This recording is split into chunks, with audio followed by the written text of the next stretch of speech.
Hello, crafties. It's Sandra. Hopefully, I'm live. I'm sorry I didn't invite you guys to this live. It's been so hectic, creating the summer collection and now the ending of the Eternal Love collection. So I will get better, I promise you.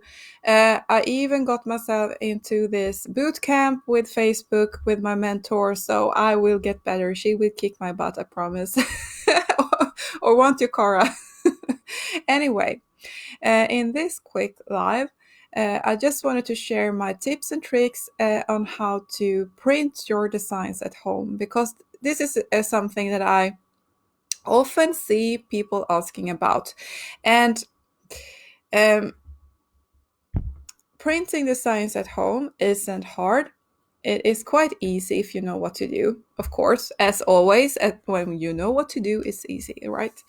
Um, but one thing that I see often people doing a little bit wrong, maybe, it's the quality of paper that you print your designs on. And this is really the most important thing. Even if you think that maybe your printer is the most important thing, it's the paper quality.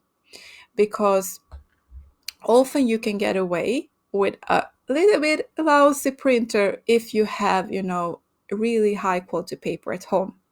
So I recommend you all, if you want to print your printables at home, that you go and buy a pack of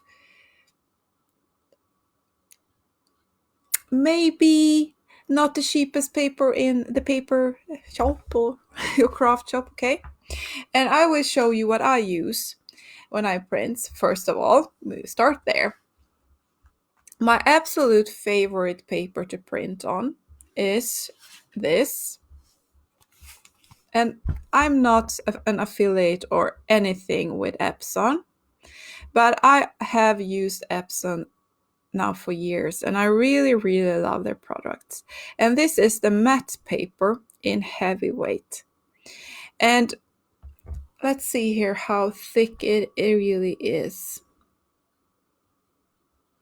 It's 167 grams paper.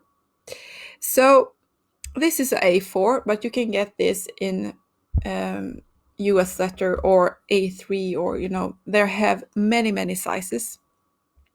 And this is I think the most adorable paper in the world, because when you print it, if you print hand-drawn designs or hand-drawn looking designs on glossy paper, I think it loses its soul a little bit, but sometimes it can be right. So you go with your style, of course, but I recommend matte paper. Because then it looks like, hand drawn on a paper, so to speak. You seldom hand draw on glossy paper. But yeah, you get it. I know you get it. And try to buy paper that isn't too thick. Also, you can get those paper that is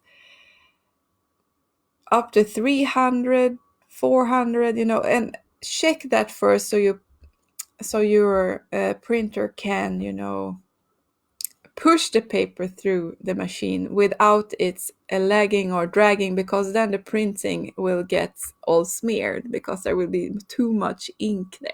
So always do test prints first with a small design, so you don't ruin any ink in vain, so to speak. I always do that. Have a little card or something. You can often print card sizes as well. So print your designs on a card size, so you can see that it's working well. And another important thing is that always use paper suitable for your printer. It sounds like but if you have a laser printer, which is super good in some cases, you cannot use any paper, because the laser head, I don't know really the technical terms of everything, but the laser head that do all the lasering on the paper hates inkjet papers for these kinds of work, so it can even melt down and get destroyed. So always check first that the paper that you are using is suitable for your ink jet or for your laser. Because lasers can get really grumpy. Inkjets are not that grumpy. Lasers are. But I will tell you why inkjets can be good and why lasers can be good. Because it depending what you are using them for. Oh God, how can I say this? Sometimes you need to have both a laser and an inkjet. But anyway, if you are into coloring your artworks or your designs, with color pens, like you want to use Copic pens or your coloring pens, if you use anything with water, you can also use watercolor to color the designs. And if you are using digital stamps or those black outline designs, this is perfect, and you can make wonderful art that is really personal and really handcrafted looking, and because you have color it, of course, and it's quite relaxing, and I love doing such things. I even have coloring books. I'm all that mindfulness thing. But anyway, that's why I always add some digital stamps, or not always, but often I do, because I really love them. But then lasers are super, because laser, if you print it on a laser printer, then you can add water on top of it without the ink or the printed design getting all smeared. Because if you use an inkjet printer, and you add water or something like a Copic pen on top of the lines, then it can smear. So just beware of what kind of designs you are creating, on which printer that suits you best, so to speak. So lasers are good for coloring and digital stamping designs, and inkjets are good for quote art, printables, and stuff like that your customers or you will not enhance with pens or watercolors. I hope you get me there, that I didn't get it too complicated. But anyway, there are also, if you're using, as I use mostly ink jets, but for my digital stamping I use my laser printer. But you can use many types of papers in your inkjet machine, and I have like this. This is like a sticker paper that you can print out small stickers, of course, and then cut them out by hand using scissors. Or if you have those wonderful cutting machines, I wish I had. I'm turning 40, in the summer, so maybe I get finally get my cutting machine. No one knows. Maybe if you hear me, Mikael, you can put it on the gift list, maybe. Okay. Anyway, this is really fun, because then you can do stickers with your designs, and you don't have to have a cutting machine, but it's fun, I guess, to have one. And I also have this photo paper. This is satin quality, and this is often as glossy that I go. Satin photo paper it's a little bit more glossy than a total matte, of course. And this can look good if you are creating some kind of digital art, so to speak. So satin photo paper or matte is what I go for. But there is also another one that I use. Let's see here if I'm run out of it. Yeah, but this is, I'm sorry now, I will open the package here so I can show you. It's the textured papers, that is, it's linen and you have canvas papers and such. And let's see here if I can. Ooh, I wonder if it will show, but it's a linen texture. It's like, you know, linen cloth paper, or it's like artwork, and these can be really, really adorable printed. And those are available also for inkjet printers. I don't know if they are for lasers though, because there are more limited paper qualities for lasers. And you find all of, you know, a wide range of papers on eBay, and you can find them in your office supplies stores as well. I don't know really what it's called in English, but where you buy office supplies, and you find them often in your craft store. And I have bought mine on eBay, some of them, and some of them from like where I buy my ink cartridges for my printer. And you can try out, you know, small packs and just try them at home and see what you like. If you're giving them for gifts, I really recommend the linen or the canvas looking papers, because they look like they are real artworks, you know. So, and another thing that is important when you're printing at home is, one, paper quality, as I said. Two, using the right kind of printer for your project. And three is always test printing, because when you're creating artworks in your computer, often, I say always, the colors will be a little bit different when printed. And that is depending on which kind of printer you got, which kind of ink you got, which kind of screen. You know, you can color correct things with your screen as well, and if you haven't done so, it will look very different printed.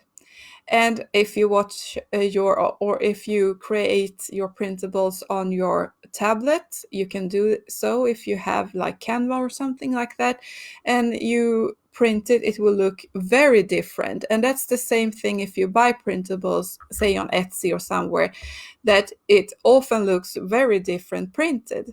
So always do a test run if you're selling your printables, or if you are you know, printing a large format of prints like an A3, because it, you know, your ink cartridges will a little bit, you know, drain doing those kinds of things. Always do a little test run. I know it's super boring and you want your artwork directly and now, but do it, please do it, because if you see your colors are a little bit too dull, you can always do some color correcting in, say, Canva. If you're using Canva, I will show you in a tutorial later on how to color correct a little bit in Canva.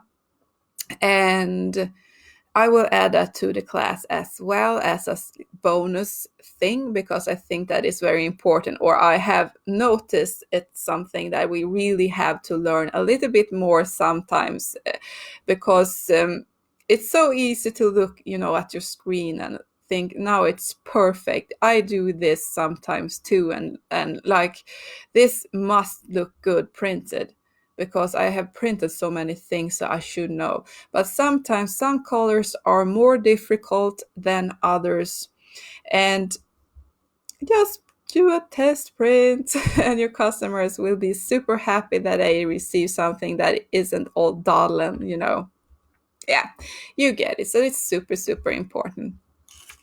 And I have got people have asked me before what kind of printer I use at home, and I don't use the fanciest printer in the world, but it's super great, and it works like fantastic. And it's the Epson AP 980.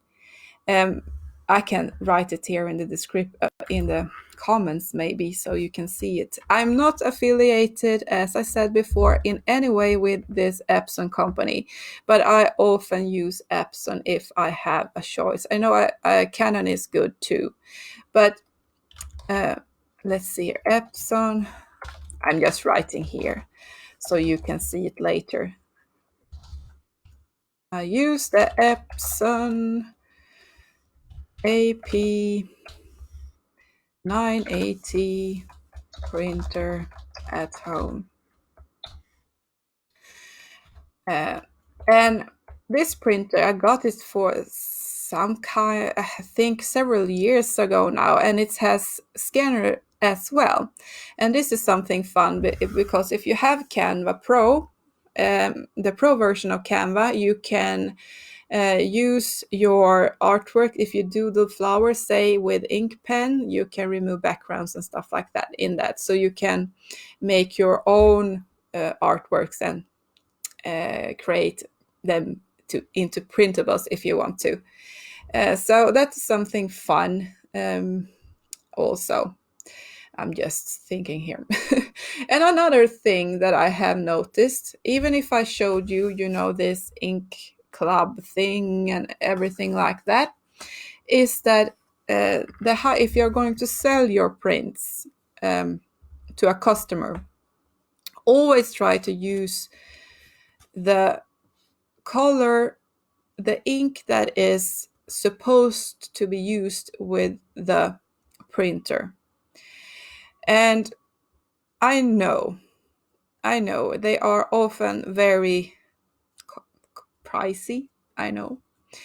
But I have tried sometimes to order, those, Epson, I hope you don't hear me now, but those fake ink cartridges. And it isn't the same.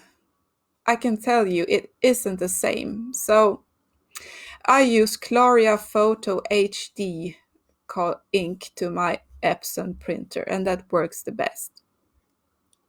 This isn't archival, I hope I say this word right in English, ink. If you're selling your prints, you can use those archival inks for your prints, which will, it stands the test of time better than common ink. But you have to have these special printers for doing that, because often these archival inks just work in some kinds of printers. So just check that out if you're going to sell your printables that you print at home to customers. So anyway, I hope I don't confuse you totally now. Please let me know if I do. And ask questions, of course, if I'm, all messing your heads up now with all my talking here. Because archival ink is a ink that is, it will not, it's some acid in the paper. You have to have paper as well that is suitable for this purpose, and it's often artworks and stuff like that. And if you buy, expensive prints and stuff, they are on archival paper. I hope I say this right. I'm making a fool out of myself here. But if you're giving them as gifts, say it's like nursery art or a gift or a greeting card or anything like that, it's not, it's not necessary, because a greeting card, you will not, have them for years, or frame them and have them displayed forever in sunlight, So it's good enough, I think, for me and my what I use my printables for is the Epson AP 980 and just the Claria. It's not just the Claria colors are really, really good. They have this intense black that is, I never seen this black in any other my printed materials from a home printer, or So I really recommend that. But I know it's a little bit pricey, on the pricier side. That's why I always say test print before you print too much, because it can really fast get really expensive. So but for gifts and for crafting, and I always do. Always, let's see here. I hate when people leave lives, but just see, I will show you an artwork here.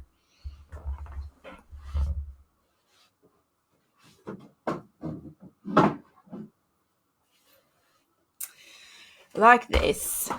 I made this design for the class, and this is a class project, but let's see here if you can.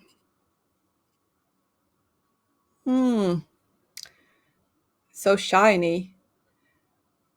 But this is on a really high quality paper, and I have it framed and I love it. But anyway, you can do so much fun things with printables. So I really hope you print some of your work and not all store them all on the computer all the time. And gift cards, greeting cards, and stuff like that is super fun to give away as well. And it's personal and home crafted and everything. And that takes us to the last thing. When you're printing your stuff, make sure that you have all the settings in your printer set correctly. And this is is different for all printers, but you often find good tutorials on YouTube how to set up your specific printer. And one thing is to have full color. You often they have these limited color settings and stuff like that, the highest quality possible that you can choose from those drop downs or those check check things. Always the highest and full color range. And look at the preview. Always look at the preview if you're printing, so you don't ruin a lot of ink unnecessary before your print. And please use bleed and crop marks if you are printing or creating cards, mostly cards, with a color background, because printers doesn't print so good in the edges, even if they are a printer that print to the edges. So but it gets smeary and stuff, and you want to cut those things off. I will show you again. I'm sorry. Wait here. I'm sorry. I have to go to the mic here. I'm using something like this, like a paper cutter thing that you can cut off the edges of the print. And in Canva, you can, before you print your design, you can add those check mark for add print bleed. Always do so, and make sure the background is stretched. So not stretched, but it's fully covering the print bleed area as well. Then it will be just fine and perfect. And you can cut off those not good looking edges of your design. It would look so super professional, I promise you. So these are my tips and what printer I use. And if you have, a super duper mega nice printer, please share with us, because I'm sure there are several printers out there that are perfect for printing printables. And I have not used all printers in the world, so just a disclaimer here. But anyway, I printed lots of stuff. And please don't get all sheepy and just take ordinary paper and print stuff on, because it will not look good. Use a cardstock or a high quality paper for printing your artworks, because they deserve it. and it will look so much better. And don't use the cheapy inks because it really makes a difference in the black colors, I promise you. And blacks are the giving the depth to your print. So I hope this was a little bit useful for you. And if you have any tips and ideas and tricks that I missed, because I think you certainly have tips and tricks, please share them in the comments below so we can all, learn more and get more beautiful printing done at home. So, bye bye, crafties. I see you soon. Bye bye.